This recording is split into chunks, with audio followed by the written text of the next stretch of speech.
तो चलिए आगे बढ़ेंगे और बात करेंगे आखिरकार गुन्नों के बिना 9 घंटे किस कदर गुजरे हैं, क्योंकि सीकर में एक बच्चे का अपहरण किया गया। 9 घंटे से ज्यादा इस वारदात हो चुके हैं। घर वाले इस बच्चे के परेशान हैं, लेकिन गुन्नों का अभी तक कोई सुराग नहीं लगा है। पुलिस का दावा है कि लगातार पुलिस कोशिश कर रही है, न केवल सीकर बल्कि झुंझुनू आसपास के जिलों में भी नाकाबंदी करवाई गई, लेकिन अभी भी गुन्नों की तलाश जारी है। पुलिस के हाथ खाली है। कल इसे लेकर समाज के लोगों की ओर से सीकर बंद का आह्वान किया गया है। सीकर व्यापार महासंघ ने भी बंद का ऐलान किया है। आईएमए ने भी आंदोलन की चेतावनी दी है। अगर कल तक पुलिस खुलासा नहीं करेगी तो डॉक्टर काम ठप कर देंगे, ये डॉक्टर्स की ओर से कहा गया है। बहरहाल सीसीटीवी में किडनैपर्स कैद हुए हैं। पुलिस ने नाकाबंदी की है। विधायक राजेंद्र पारिक ने घटना को बेहद गंभीर करार दिया है। तो सीकर में 9 साल के बच्चे का सुबह स्कूल के बाहर से किडनैपिंग की गई और बच्चा घर से अपने नाना के साथ स्कूल जा रहा था। जानकारी के मुताबिक तभी अचानक पीछे से बोलेरो में कुछ बदमाश आए और इस बच्चे को खींचकर बोलेरो में डालकर अपने साथ ले गए। इस बच्चे का अपहरण कर लिया। जानकारी के मुताबिक पुलिस मौके पर पहुंची। बदमाशों की तलाश में नाकाबंदी करवाई गई। ये मामला उद्योगनगर थाने का है। इस पूरे घटनाक्रम से जुड़ी हुई 4 अलग अलग तस्वीरें आपकी टीवी स्क्रीन पर, जिनके जरिए इस पूरी वारदात को समझिए कि किस तरीके से इस बच्चे का अपहरण किया गया। अब 9 घंटे से ज्यादा का वक्त बीत गया, लेकिन बच्चे का कोई पता नहीं चल पाया। सवाल ये कि क्या रिहायशी इलाकों से भी अब बच्चे सुरक्षित नहीं रहे हैं? क्या किडनैपर्स, अपहरणकर्ताओं की, बदमाशों की इतनी हिम्मत हो चुकी है कि वे न पुलिस से डर रहे, न प्रशासन से, सरेआम बच्चों का अपहरण करके फरार हो रहे हैं? तस्वीरें देखिए। पहली तस्वीर उस गुन्नों की है जिसका अपहरण कर लिया गया। घर वाले अभी भी इस आस में है कि गुन्नू सही सलामत लौट आएगा, लेकिन पुलिस है कि अभी सिर्फ तलाश कर रही है। पुलिस के हाथ अभी तक कुछ लगा नहीं है, लेकिन पुलिस का दावा है कि बहुत जल्द पुलिस अपहरणकर्ताओं तक पहुंच जाएगी, गुन्नू को सुरक्षित वापस ले आएगी। इसी उम्मीद में घर वाले हैं कि गुन्नू सुरक्षित आ जाए। दूसरी तस्वीर सीसीटीवी की है, जहां पर ये बदमाश वारदात को अंजाम देने के बाद कैद हुए हैं। और तीसरी तस्वीर उस परिवार की है जिसके ऊपर कहर टूट पड़ा अचानक से। उन्हें पता ही नहीं था कि उनके घर का चिराग स्कूल जा रहा था और अचानक से इस तरह से बदमाशों के चुंगल में फंस जाएगा, उसका अपहरण कर लिया जाएगा। जैसे ही उन्हें इस घटना की जानकारी लगी है, पूरे परिवार का रो रो कर बुरा हाल है। आप समझ सकते हैं कि घर का एक बच्चा जब अपहरणकर्ताओं के हाथ लग जाए तो उसके परिवार पर क्या बीतेगी। और आखिरी तस्वीर आपकी टीवी स्क्रीन पर पुलिस की नाकाबंदी की है। जगह जगह पुलिस की टीमें तैनात है, न केवल सीकर बल्कि आसपास के जो जिले हैं, पड़ोसी जिले हैं, वहां पर भी पुलिस अलर्ट मोड पर है। हर आने जाने वाले वाहन पर कड़ी निगरानी रखी जा रही है, जांच की जा रही है। आज जो सीकर में जो घटना हुई है, ये सीकर शहर के लिए बहुत ही गंभीर है और जिस तरह से बदमाशों ने गन्नू हुड्डा का अपहरण किया है, उसकी हम भर्त्सना करते हैं और सीकर आईएमए कल शाम तक इंतज़ार करेंगे। यदि पुलिस प्रशासन और मैं चाहूँगा सरकार इस पर कितनी गंभीरता से ले सकती है, इस मुद्दे को ले, और यदि कल शाम तक बच्चे को सकुशल यदि घर तक नहीं लौटाते हैं तो फिर कल शाम के बाद में परसों सुबह से हम हॉस्पिटल्स बंद करके और रोड पे आने के लिए बाध्य हो जाएंगे। और इसी घटना को लेकर के हम सीधे रुक कर लेते हैं सीकर का, जहां से सहयोगी संदीप हुड्डा हमारे साथ सीधे जुड़ रहे हैं। संदीप, ये घटना वाकई गंभीर है और सवाल है कि क्या बच्चे रिहायशी इलाकों में, हमारे स्कूलों में, समाज में कहीं पर भी सुरक्षित नहीं बचे हैं? क्योंकि जिस तरह से इस वारदात को अंजाम दिया गया है, वाकई संदीप ये गंभीर है और सवाल भी खड़े हो रहे हैं। अभी तक इस पूरे मामले को लेकर क्या जानकारी है? पुलिस की तरफ से क्या कहा गया है? क्या कोई सुराग पुलिस को मिले हैं? कब तक गुन्नू वापस लौट आएगा? देखिए हेमंत, सबसे पहले मैं बताना चाहूँगा कि तकरीबन सुबह 8 बजे घटना हुई थी और अब शाम होने चली है, लेकिन अभी तक कोई भी सुराग जो है वो पुलिस के हाथ नहीं लगा है। अभी थोड़ी देर पहले हमारी पुलिस अधीक्षक से बात हुई तो उनका कहना है कि जो गाड़ी का जो मूवमेंट था, जिसके सीसीटीवी फुटेज मिले हैं, उसी के आधार पर गाड़ी को ट्रेस करने की कोशिश की जा रही है कि आखिर कुछ झुंझुनू इलाके में एक बार मूवमेंट देखा गया था, तो उसी तरफ जो है वो पुलिस की जाँच चल रही है। अभी तक मासूम को लेकर के कोई जानकारी पुलिस के पास नहीं मिल मिल पाई है। और दूसरा, न कोई परिजनों के पास किसी तरह की सूचना आई है, न कोई फिरौती से संबंधित कॉल है। तो अभी तो ये भी पूरी बात जो है वो पहेली बनी हुई है कि आखिर वजह क्या रही, किस वजह से अपहरण किया गया है। ये एक लॉजिक जो है वो पुलिस के भी समझ में नहीं आ रहा है, परिजनों की किसी से रंजिश भी नहीं है। दूसरी तरफ जैसे जैसे समय निकल रहा है वैसे वैसे लोगों में आक्रोश बढ़ता जा रहा है।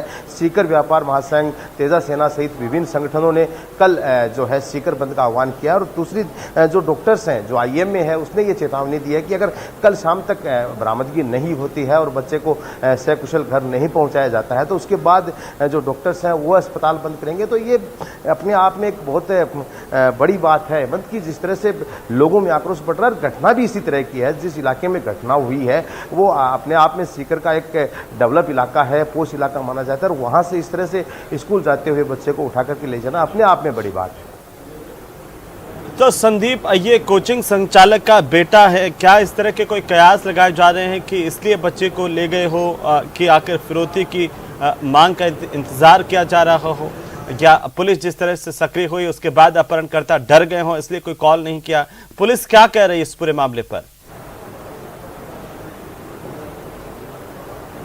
देखिए, यही सुबह से यही कयास सबसे पहले लगाया जा रहा था कि आखिर जो मामला है वो कहीं ना कहीं फिरौती से जुड़ा हुआ हो सकता है, पैसे के लिए हो सकता है। लेकिन अभी तक चूंकि कॉल किसी तरह का नहीं आया है, किसी तरह की डिमांड परिजनों से नहीं की गई है, तो ये भी एक कारण हो सकता है कि कहीं ना कहीं सबसे पहले वो लोग ये सोच रहे हो कि कहीं किसी सुरक्षित स्थान तक पहुंचा जाए और उसके बाद परिजनों से संपर्क किया जाए। लेकिन जिस तरह से घटना हुई है हेमंत, इस तरह से जो अमूमन जो फिरौती के मामले आते हैं उसमें कहीं ना कहीं मौका पा करके और बच्चे को ले जाया जाता है ताकि घंटे 2 घंटे तक परिजनों को पता नहीं चलता, जब तक वो लोग हैं वो कहीं ना कहीं सुरक्षित जगह पर चले जाते हैं। ये जिस तरह से घटना हुई है, एकदम नाना के साथ बच्चा था और वहां से जैसे बच्चे को उठाया गया है, तो कोई जरूरी नहीं है कि फिरौती से जुड़ा हुआ मामला ही हो। ये एक कयास पुलिस की तरफ से और लोगों की तरफ से लगाया जा रहा है कि किसी की परिवार से किसी की रंजिश नहीं है, किसी तरह की कोई बात अभी तक सामने नहीं है। लेकिन ये भी हो सकता है संदीप कि आखिरकार कोई बच्चा चोरी गैंग इस इलाके में सक्रिय हो, क्योंकि हालिया दिनों में हमने जिस तरीके से देखा है 3 जिले खासतौर पर, जिसमें सीकर, झुंझुनू और नागौर, ये पूरा का पूरा ट्रायंगल जो है वो अलग अलग गैंग्स और बदमाशों के चुंगल में फंसा हुआ है। क्योंकि इससे लगता हुआ एक तरफ हरियाणा और का जो इलाका है वहां से सीधी गैंग्स यहां पर आती है और उसके बाद वारदात को अंजाम देकर के वापस से चले जाती है। क्या कयास लगाए जा रहे हैं कि जो अपहरणकर्ता यहां से सीकर से अगर बच्चे को उठा करके फरार होते हैं तो वो किस तरफ जा सकते हैं? क्या वो जयपुर की तरफ जाएंगे या फिर सीधे शामली से होते हुए नागौर की तरफ जा सकते हैं या फिर झुंझुनू की तरफ जा सकते हैं? पुलिस क्या कह रही है, किस तरीके से पुलिस की ओर से निगरानी रखी जा रही, कोशिश की जा रही है? देखिए जो मूवमेंट हुआ है, जो गाड़ी की जो मूवमेंट हुआ है और जो जिस तरह भी गाड़ी ट्रेस करने की कोशिश की, जहां तक गाड़ी ट्रैक हुई है वो पूरा का पूरा जो झुंझुनू का इलाका है, तो ये इस बात से इनकार नहीं किया जा सकता कि कहीं ना कहीं हरियाणा की तरफ मूवमेंट हो, क्योंकि जयपुर और नागौर दूसरी साइड जैसे आप बता रहे हैं तो उस तरफ तो मूवमेंट हुआ ही नहीं है। तो कहीं ना कहीं ये जो इलाका है झुंझुनू साइड जो गाड़ी गई है, तो झुंझुनू के या हरियाणा के भी इसमें जो लोग हैं वो शामिल हो सकते हैं। और जिस तरह से घटनाएं हो रही हैं, 2 दिन पहले खंडेला में एक स्कूल से बच्ची को उठाने की कोशिश की गई, वो बच्ची की सूझबूझ से वो बच गई। इस तरह से ये माना जा सकता है कि कहीं ना ये जिस तरह से वारदातें हो रही हैं तो ये गैंग भी हो सकती है। और सबसे बड़ी बात यह है कि जो बदमाश हैं वो फिरौती के लिए भी ऐसा कर सकते हैं। इससे पहले हम हेमंत, हमारे साथ जो व्यापार मंडल के कुछ लोग हैं, हम इनसे भी बात करेंगे। व्यापार मंडल के अध्यक्ष हैं, किस तरह से विरोध प्रदर्शन किया जा रहा है शहर में? आप बंद का ऐलान किया आपने? बिल्कुल, कल सीकर बंद रहेगा।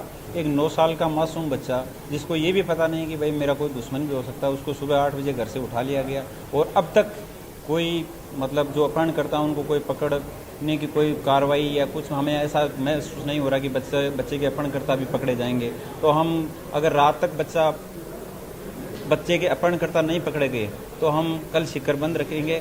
और ये हमारा शांत सीकर था, एकदम लोग ऐसे समझते थे सीकर सेफ है, वो सेफ सीकर वाली छवि धीरे धीरे धूमिल होती जा रही है। तो ये हम सहन नहीं करेंगे। महावीर चौधरी, अध्यक्ष जिला सीकर व्यापार महासंघ सीकर। पार्टी ने समर्थन दिया है? हाँ, नहीं, राष्ट्रीय लोकतांत्रिक पार्टी ने पूर्णतः सीकर बंद का समर्थन दिया है। हमारे सुप्रीमो हनुमान जी बेनीवाल ने सुबह सबसे पहले लाटर साहब से, डीजी साहब से, एडीजी क्राइम से, एसपी साहब से लगातार बात कर रहे हैं। अभी भी कलेक्टर साहब से भी बात की है कि क्या प्रोग्रेस रही है और हम तो उम्मीद करते हैं कि जल्द से जल्द ये बच्चा से कुशल घर आए। लेकिन आपके माध्यम से ये जरूर हम कहना चाहते हैं कि कानून व्यवस्था इतनी बिगड़ी हुई है। 2 दिन पहले फतेहपुर में एक व्यापारी पर फायर होती है, खंडेला में भी एक बच्ची के अपहरण का प्रयास होता है, सीकर में जो एक एजुकेशन हब बना हुआ है और इस हब से जुड़े एक ऐसे व्यक्ति जिसका किसी भी प्रकार से कोई राजनीतिक द्वेषता नहीं है, किसी भी व्यक्ति से द्वेषता नहीं है, तो हम तो मांग करते हैं कि जल्द से जल्द आए। अगर ये समय रहते कानून व्यवस्था नहीं सुधरी तो सीकर कल ही बंद नहीं है। संदीप जी, आपके माध्यम से हम पूरे प्रशासन को चेतावनी देना चाहते हैं, अनिश्चित काल के लिए भी अगर बंद करना पड़ा तो हम अनिश्चित काल के लिए बंद करके बैठेंगे। देखिए हेमंत, लोगों में आक्रोश है और जिस तरह से सुबह से लोग पहुंच रहे हैं, हम उनके एक बार घर के बाहर का आपको दिखाना चाहते हैं कि कितने लोग यहाँ पर मौजूद हैं। सारी जो राजनीतिक दल है उनके लोग पहुंच रहे हैं, विधायक पहुंचे थे, बीजेपी की जिलाध्यक्ष पहुंची थी और भी चूंकि व्यापार मंडल से जुड़े हुए लोग हैं, स्कूल संचालक जो है, क्योंकि खुद जो बच्चा है ये इनके फादर स्कूल चलाते हैं, तो जो निजी शिक्षण संस्थान संघ है उनके जो लोग हैं, सुबह से जो लोग यहाँ पर पहुंच रहे हैं। आक्रोश लोगों में है कि आखिर इस शांत जगह में इस तरह से अगर बच्चे सुरक्षित नहीं है तो फिर कुछ भी हो सकता है। संदीप, जो तस्वीरें हम दिखा रहे हैं अपने दर्शकों को, और इन तस्वीरों के अंदर एक व्यक्ति लाल घेरे में हम दिखा रहे थे कि किस तरीके से वो कैद हुआ है, इनको जरा समझाइए कि आखिरकार ये व्यक्ति किस तरह से आइडेंटिफाई किया गया पुलिस की तरफ से। पुलिस इन सीसीटीवी तस्वीरों को लेकर क्या कह रही है? क्या जो गाड़ी तस्वीरों में कैद हुई है उसके नंबर आइडेंटिफाई किए गए हैं अभी तक?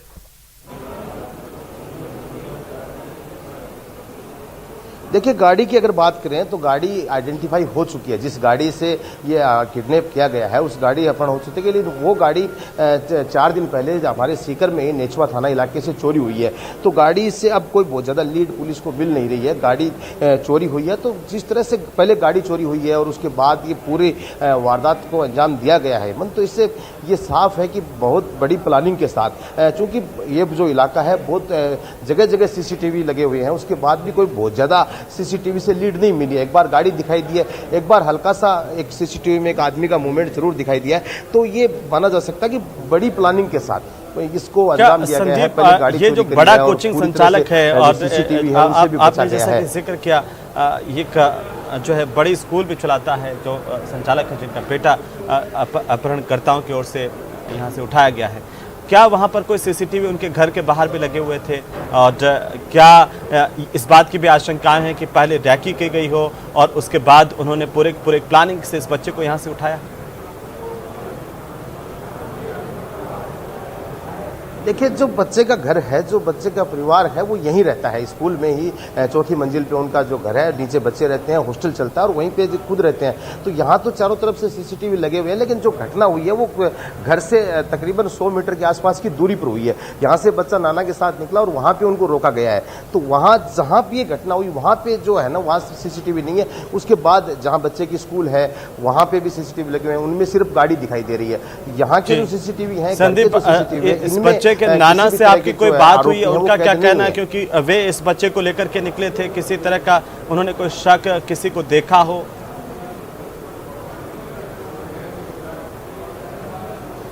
देखिए, उनका ये कहना है कि जो गाड़ी के नंबर थे नहीं और जो दोनों युवक हैं उनको पहचानते नहीं है। गाड़ी पहले से वहाँ खड़ी थी, जो बोलेरो गाड़ी थी उसमें वो खड़ी थी। जैसे ये लोग स्कूटी लेकर वहाँ तक पहुँचे तो इनको टच करने की कोशिश की गई। तो नाना चूँकि बुजुर्ग है और उन्होंने ये कहा कि ठीक से नहीं चला सकते क्या, इतनी सी बात हुई, तो वो नीचे उतरे। तो ये पूरी प्लानिंग थी कि किस तरह से उनको रोकना है। और उसके बाद नाना से तो उन्होंने कोई बात ही नहीं करी, बच्चे को उठाया, गाड़ी में डाला और वहाँ से फरार हो गए। जी, अभी आपके पीछे कुछ और भी लोग हैं, क्या इस वारदात को लेकर के कहना चाह रहे हैं? उनसे भी आप बात कर सकते हैं संदीप, उनकी क्या इस पूरे मसले को लेकर के प्रतिक्रिया है कि कैसे एक शांत इलाका पूरी तरह से, आप देखिए बच्चा चोरी की एक गंभीर वारदात हुई है, तो ये सवाल उठ रहे हैं कि आखिर क्या बच्चे यहाँ पर सुरक्षित नहीं है? जी बिल्कुल हेमंत, मैं यही बताना चाह रहा था कि जितने भी संगठन हैं लोग यहाँ पहुँच रहे हैं। तेजस सेना के जिलाध्यक्ष हमारे साथ हैं, जिन्होंने सबसे पहले बंद का आह्वान किया था। इनसे हम बात करेंगे, क्या बड़ी घटना हुई है, किस तरह का आक्रोश लोगों में देखने को मिल रहा है? यानी सुबह 7:30 के लगभग की घटना है। अभी 5-6 बजने को हो गए, 7-8 घंटे हो गए। अभी पुलिस किस दिशा में काम कर रही है, क्या कर रही है, अभी तक कोई सूचना नहीं है। लोगों में भारी आक्रोश है और कल पूर्णतया शिखर बंद रहेगा, अनिश्चित काल के लिए बंद रहेगा। अगर पुलिस खुलासा नहीं कर पाती है तो और भी आगे कुछ कदम उठाए जा सकते? बिल्कुल, कल अनिश्चित काल के लिए बंद रख दिया। जब तक बच्चा बरामद नहीं करेगी पुलिस, तब तक अनिश्चित काल के लिए शिखर बंद रहेगा। अगर रोड जाम करनी पड़ेगी तो वो भी करेंगे। आपका क्या कहना है? जिस तरह से बीच बाजार में घटना हुई है, बंद का आह्वान किया गया, वो अलग चीज़ है, एक आम आदमी के नाते क्या कुछ करें? देखिए ये सरकार वेंटिलेटर पर है, अभी कभी जी। पायलट कभी बिल्कुल गहलोत। संदीप, आप नजर बना के रखिए और लगातार अपडेट हम आपसे इस पूरे घटनाक्रम को लेकर के लेते रहेंगे। बहरहाल बहुत शुक्रिया हमारे साथ जुड़ने के लिए और तमाम जानकारी के लिए।